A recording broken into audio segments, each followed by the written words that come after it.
ফরাসিদের কাছে লুভর শুধু একটি জাদুঘর নয়, এটি তাদের আত্মার প্রতিচ্ছবি, এক রাজপ্রাসাদ যা রাজাদের গল্প বয়ে এনেছে শতাব্দীর পর শতাব্দী ধরে, এক এমন ধনভাণ্ডার যেখানে সংরক্ষিত আছে মানব সভ্যতার সেরা অর্জন।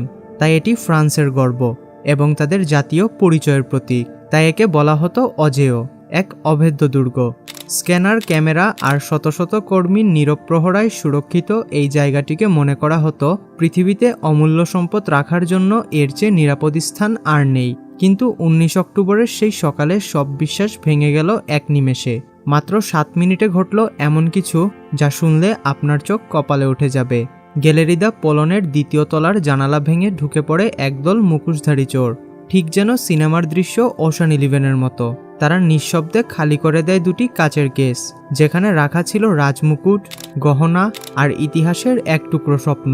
দুপুর নাগাদ শহরের রাস্তাগুলো বন্ধ হয়ে যায়। প্যারিসের প্রতিটি স্ক্রিনে ভেসে ওঠে একটাই শিরোনাম: Thieves after priceless jewels were stolen from one of the world's most famous museums, the Louvre in Paris. কিন্তু এটি শুধু একটি ডাকাতি ছিল না, এটি ছিল এক জাতির অহংকারে আঘাত, যেখানে প্রশ্ন একটাই, কিভাবে সম্ভব হলো এই অসম্ভব। দীর্ঘদিন ধরে লুভরকে মনে করা হতো অজেয় এক রাজপ্রাসাদ, যেখানে ঝুঁকির কোনো স্থান নেই। কিন্তু এটাই প্রথমবার নয় যে লুভর চুরির শিকার হলো। তাহলে চলুন ফিরে যাওয়া যাক 1 শতাব্দী পিছনে। সালটি 1911। এক সাধারণ কর্মচারী নাম ভিনসেনজো পেরুজিয়া চুপি চুপি দিনের আলোয় লুভরের দেয়াল থেকে খুলে নিয়ে যায় ইতিহাসের সবচেয়ে বিখ্যাত চিত্র মোনালিসা। 2 বছর পর ইতালির এক ছোট আর্ট গ্যালারি থেকে সেই চিত্রটি উদ্ধার করা হয়। আর সেই দিনই বদলে যায় লুভরের নিরাপত্তা ব্যবস্থা, যেখানে প্রতিটি পদক্ষেপ, প্রতিটি নিঃশ্বাস থাকে নজরদারির মধ্যে। জাদুঘরটি চলত ঘড়ির মতো নিখুঁতভাবে। 24 ঘন্টার সচল এক অপারেশন সেন্টার নজর রাখত পুরো ব্যবস্থার উপর।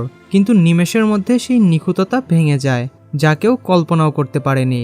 ডাকাতি ঘটে গ্যালারি দ্য পোলেনে, যেখানে সংরক্ষিত ছিল ফরাসি রাজপরিবারের অতীতের অবশিষ্ট মুকুট, ব্রোঞ্জ আর অলংকার, যেগুলোর প্রতিটি টুকরোই ছিল ইতিহাসের নিস্তব্ধ সাক্ষী।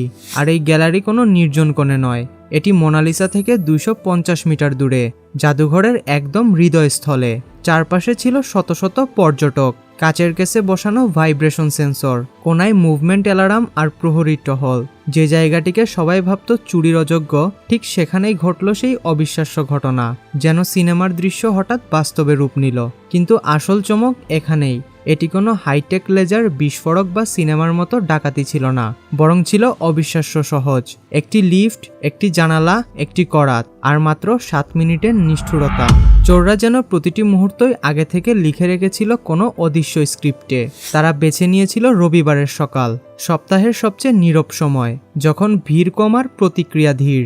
তারা পরেছিল ফরাসি কর্মীদের মতো হলুদ জ্যাকেট আর নিয়ে এসেছিল একটি সাধারণ নির্মাণ লিফট। সবকিছুই এতটা স্বাভাবিক দেখাচ্ছিল যে কেউ একবারও সন্দেহ করেনি। তারা পৌঁছেছিল লুভরের পাশের দেয়ালে, ঠিক নির্মাণ এলাকার কাছে। সেই জায়গা ছিল প্রহরীদের মূল টহলের পথ থেকে যথেষ্ট দূরে। সকাল 9:30। 3 বা 4 জন মানুষ নির্বিঘ্নে লিফটে উঠে যায় উপরের তলার দিকে। তারপর একটি জানালা খুলে ফেলে ছোট করাতের সাহায্যে। ভেতরে ঢুকে তারা একটুও সময় নষ্ট করেনি। তাদের লক্ষ্য ছিল স্পষ্ট, মাত্র 2টি নির্দিষ্ট কাচের কেস। গ্লাইন্ডারের কর্কশ আওয়াজে কাজ ভেঙে যায় মিনিট কয়েকের মধ্যেই। একজন পর্যটক ঘটনাটি ভিডিও করে ফেলেছিলেন, যেখানে দেখা যায় চোরদের একজন ঝুঁকে পড়ে এক রত্নের কেস খোলার চেষ্টা করছে। সবকিছুই ঘটে চোখের পলকে। মোট 9টি নির্দিষ্ট রত্ন নিয়ে তারা মিলিয়ে যায়, একটি টায়ারা, একটি ব্রোঞ্জ আর আরও 7টি অমূল্য টুকরো। চুরি হওয়া রত্নগুলোর মধ্যে ছিল ইমপ্রেস ইউজিনি, নেপোলিয়নের 3য় স্ত্রীর নিজস্ব রাজমুকুট। হঠাৎই বাজতে শুরু করে অ্যালার্ম। সিকিউরিটি প্রোটোকল সঙ্গে সঙ্গে সক্রিয় হয়। সিকিউরিটি কর্মীরা গ্যালারির রুম লক করে দিলেন, যাতে কোনো চোরের সঙ্গে সরাসরি সংঘর্ষ না হয়। আর তারা অপেক্ষা করতে থাকলো পুলিশের জন্য। কিন্তু এই সামান্য দেরিটুকুই চোরদের জন্য যথেষ্ট হয়ে গেল। সেই 7 মিনিটের পরিকল্পনা নিখুঁতভাবে সম্পূর্ণ হলো। ঠিক যেভাবে এসেছিল সেভাবেই আবার নিচে নেমে যায়। একজন পর্যটকের ক্যামেরায় পুরো ঘটনাটির শেষ মুহূর্তটি ধারণ করে ফেলা হয়েছিল।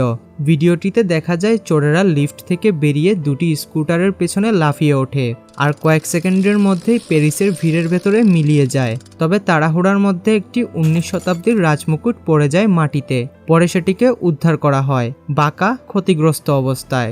লুভরের ভেতরে পুলিশ দ্রুত সব প্রবেশপথ সিল করে দেয়। মিউজিয়াম পুরো দিন বন্ধ রাখা হয় আর ভেতরে ঢুকে পড়ে ফরেনসিক টিম। তারা লিফটের কন্ট্রোল প্যানেল থেকে তুলে নেয় আঙ্গুলের ছাপ, সংগ্রহ করে অভ্যন্তরীণ করিডোর ও বাইরের রাস্তাগুলোর সিসিটিভি ফুটেজ। তারা এই অপারেশনের প্রস্তুতি নিয়েছিল অন্তত 9 দিন আগে। ভাড়া নিয়েছিল একটি লিফট ট্রাক, ভুয়া নাম ভুয়া কাগজপত্র ব্যবহার করে। যেদিন ডেলিভারি কর্মী ট্রাক নিয়ে আসে ঠিক তখনই দুজন মুখোশধারী এসে সেটি ছিনিয়ে নেয়। তারা ট্রাকটি রং করে লাগায় ভুয়া লাইসেন্স প্লেট। এটি কোনো সাধারণ চুরি নয়, বরং ছিল এক হাই লেভেলের স্মাশ অ্যান্ড গ্রাব অপারেশন। চোরদের শেষবার দেখা যায় দুটি স্কুটারে দক্ষিণমুখী হতে, সম্ভবত প্যারিস ছেড়ে হাইওয়ে ধরে পালানোর উদ্দেশ্যে। তাদের মিশনের প্রথম অংশ সফল হয়, কিন্তু পরবর্তী অংশ অনেক কঠিন। পুরো ফ্রান্স এখন তাদের পিছু নিয়েছে। তারা কি পারবে এই অমূল্য রত্নগুলো গলিয়ে বিক্রি করতে, নাকি শেষমেশ সবকিছু বৃথা যাবে? শুধু ইতিহাসের পাতায় এক দুঃসাহসী অধ্যায় হিসেবে থেকে যাবে এই ঘটনা। এটি শুধুমাত্র একটা ডাকাতি নয়, এটি ছিল ফ্রান্স জাতির অহংকারে সরাসরি আঘাত। এখন পর্যন্ত চোররা তাদের স্কুটি, লিফট এবং হাইজ্যাকের সময় পরা হলুদ ভেস্ট ফেলে গেছে। হাতে থাকা কয়েকটি সূত্রের ভিত্তিতে ফ্রান্সের পরিস্থিতি ভালো দেখাচ্ছে না। ফ্রান্স কি চোরদের ধরতে পারবে এবং ইতিহাসকে রক্ষা করতে পারবে, নাকি সবকিছু গলে যাবে? একমাত্র সময়ই এই প্রশ্নের উত্তর দিতে পারে।